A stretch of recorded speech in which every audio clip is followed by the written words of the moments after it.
नमस्कार, मैं डॉक्टर पल्लवी मेहता और आज इस वीडियो में मैं आप सबको एच पाइलोरी की पॉजिटिव टेस्ट एग्जैक्टली क्या होती है और एच पाइलोरी की वजह से सिम्टम्स क्या आ सकते हैं इसके बारे में थोड़ी जानकारी देना चाहूँगी। आगे बढ़ने से पहले मैं आप सबको एक रिक्वेस्ट करना चाहूँगी कि अगर आपने अब तक हमारे इस चैनल को सब्सक्राइब नहीं किया हो तो तुरंत लाल कलर का बटन दबाएं और हमारे इस चैनल को सब्सक्राइब करें। एच पाइलोरी एक बैक्टीरिया होता है। ये बैक्टीरिया पेप्टिक अल्सर का एक बहुत ही इम्पोर्टेंट कारण पाया गया है। एच पाइलोरी का इन्फेक्शन की वजह से पेट के इनर लाइनिंग को अफेक्ट होता है। पेट के इनर लाइनिंग को अफेक्ट होने की वजह से ये डैमेज हो जाता है। फिर पेट में सिक्रीट होने वाले एसिड की वजह से पेट का इनर लाइनिंग और पेट की वॉल्स, स्टमक की वॉल्स डैमेज हो जाती है और वहां पे धीरे धीरे करके अल्सर्स फॉर्म हो जाते हैं। यूजुअली लोगों को एच पाइलोरी के इन्फेक्शन की वजह से बहुत सीवियर सिम्टम्स नहीं नजर आते, लेकिन कुछ लोगों में एच पाइलोरी की वजह से अल्सर्स फॉर्म हो सकते हैं। एच पाइलोरी की डायग्नोसिस ज्यादातर stool antigen test, urea breath test या फिर एंडोस्कोपी टिश्यू बायोप्सी के द्वारा की जाती है। स्टूल एंटीजन टेस्ट में एक स्टूल के सैंपल में एच पाइलोरी का एंटीजन डिटेक्ट किया जाता है। यूरिया ब्रेथ टेस्ट में 2 ब्रेथ के सैंपल्स कलेक्ट किए जाते हैं। पहला ब्रेथ का सैंपल कलेक्ट करने के बाद एक इंसान को यूरिया का ड्रिंक पीने को सजेस्ट किया जाता है। फिर कुछ समय के वेटिंग की पीरियड के बाद दूसरा सैंपल कलेक्ट किया जाता है। अगर दूसरे सैंपल में कार्बन डाइऑक्साइड की लेवल ज्यादा पाई जाए तो ये एच पाइलोरी की इन्फेक्शन की वजह से होने के चांसेस होते हैं। ऐसे कंडीशंस में एच पाइलोरी पॉजिटिव माना जाता है। एंडोस्कोपी के द्वारा टिश्यू की यानी कि पेट की एक बायोप्सी का पीस लिया जाता है। फिर ये टिश्यू सैंपल माइक्रोस्कोप के नीचे स्टडी किया जाता है। स्टडी करने के दौरान उस टिश्यू में एच पाइलोरी का इन्फेक्शन है या नहीं ये समझा जाता है। टिश्यू बायोप्सी के दौरान एच पाइलोरी का कल्चर भी ग्रो कर सकते हैं।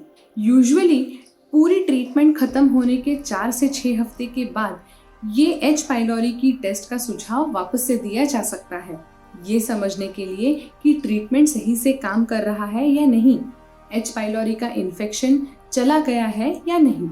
एच पाइलोरी का इन्फेक्शन ज्यादातर कंटैमिनेटेड फूड या कंटैमिनेटेड ड्रिंक्स की वजह से होता है।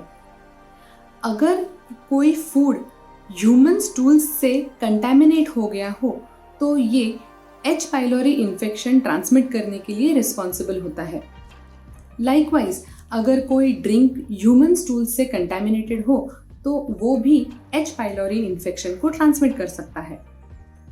इसके अलावा अगर कोई एच पाइलोरी पॉजिटिव इंसान के सलाइवा के कांटेक्ट में आ जाए या फिर स्टूल्स या वॉमिट के कांटेक्ट में आ जाए तो उसकी वजह से भी एच पाइलोरी का इन्फेक्शन स्प्रेड हो सकता है।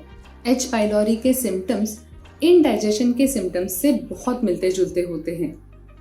एच पाइलोरी की वजह से इनडाइजेशन और सेंसेशन ऑफ फुलनेस यानी कि पेट में सही नहीं होना या फिर फूड का डाइजेशन सही से नहीं होना, ऐसे कुछ सिम्टम्स इसमें नजर आते हैं। इसके साथ ही साथ पेट में बहुत ज्यादा गैस बन जाना या फिर स्टमक यानी कि पेट बहुत फूलना, गैस की वजह से पूरा पेट फूलना, बार बार डकार आना, बार बार गैस पास होना, नौशिया यानी कि उल्टी जैसा फीलिंग आना या उल्टी हो जाना, ऐसे कुछ सिम्टम्स एच पाइलोरी के इन्फेक्शन में कॉमनली देखे जाते हैं।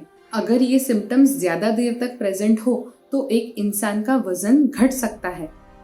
ये unexplained weight loss associated with acidity H pylori infection का एक लक्षण हो सकता है। यूजुअली एच पाइलोरी का इन्फेक्शन बहुत ज्यादा सीवियर नहीं होता, लेकिन कुछ लोगों में ये इन्फेक्शन अल्सर्स का रूप ले लेता है। अल्सर के प्रेजेंस में अगर किसी को शार्प पेन महसूस हो यानी कि कंटिन्यूअस पेट में बहुत ज़्यादा और तेज़ दर्द महसूस हो तो उन्हें डॉक्टर को ज़रूर और तुरंत इन्फॉर्म कर देना चाहिए। इसके अलावा अगर किसी को खून की उल्टियाँ हो रही हो या फिर मोशंस के द्वारा खून निकल आ रहा हो तो उन्हें डॉक्टर को ज़रूर इन्फॉर्म करना चाहिए। ये एक मेडिकल इमरजेंसी हो जाती है। अगर आपको एच पाइलोरी का इन्फेक्शन डिटेक्ट हो गया हो और उसके ट्रीटमेंट के बारे में आपको ज़्यादा जानकारी चाहिए हो तो हमारा एच पाइलोरी ट्रीटमेंट का वीडियो ज़रूर देखें। उसी के साथ हम एच पाइलोरी के इन्फेक्शन में क्या खाना चाहिए इसके बारे में भी जानकारी दे देंगे। इस वीडियो के डिस्क्रिप्शन में आपको उस वीडियो की लिंक ज़रूर मिल जाएगी। साथ ही साथ अगर आपने अब तक हमारे इस चैनल को सब्सक्राइब नहीं किया हो तो तुरंत लाल कलर का बटन दबाएं और हमारे इस चैनल को सब्सक्राइब करें। Thank you.